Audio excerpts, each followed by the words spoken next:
one day more, but an important news you care about it. Yes, that's today our principal news. So let's start. And we're talking about the drug legalization problem. This is not only for you, it's the whole world worried about. And we're not really sure if this will help the government. The real thing here is that the government is involved. And now we really don't know what is happening. So let's see. Now, when it comes to medical marijuana, I have more of a practical view than anything else. I mean, my attitude is that if it's an issue of doctors prescribing medical marijuana as a treatment for glaucoma or as a cancer treatment, I think that should be appropriate, because there really is no difference between that and a doctor prescribing morphine or anything else.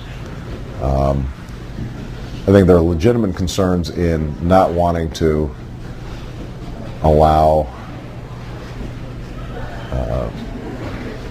people to grow their own or start setting up mom and pop shops, because at that point it becomes fairly difficult to regulate. And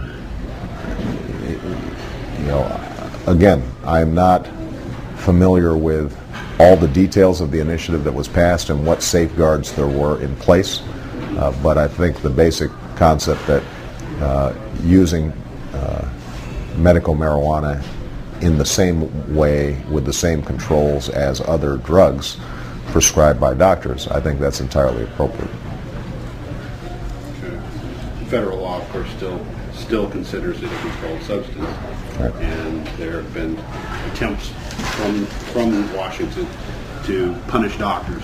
Yeah, I mean, I would not punish doctors if it's prescribed in a way that is appropriate. That may require some changes in federal law. I will tell you that, you know, I mean, I want to be honest with you, whether I want to use a whole lot of political capital on that issue when we're trying to get health care passed or end the war in Iraq is, you know, the likelihood of that being real high on my list is not likely. But it's safe to say you wouldn't be. What I'm not going to be doing is using Justice Department resources to try to circumvent state laws on this issue, simply because I want folks to be investigating violent crimes and potential terrorism.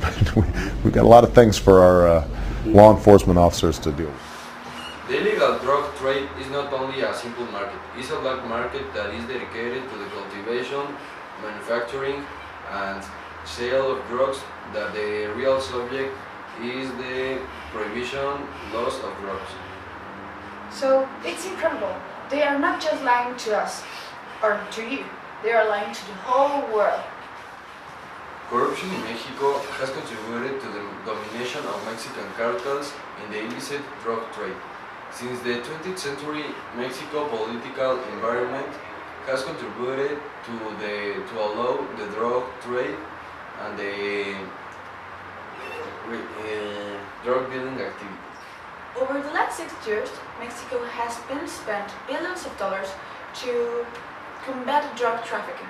But the only thing we still seeing is that cartels become powerful and Mexicans still dying.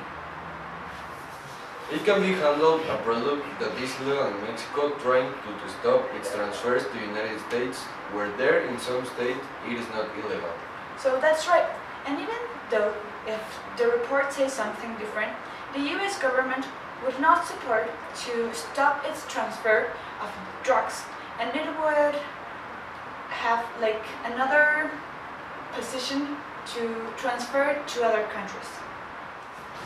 So if we want to end with this drug legalization problem in Mexico, Latin America, and US, the first country that has to do something is Mexico. Mexico needs to have consciousness about this drug dealing problem, as they have started capturing drug dealers as Chapo Guzman in Mazatlán. And remember, for the next week we will have the history behind the scenes of Chapo Guzman. Goodbye. See you in the next week and have a good night.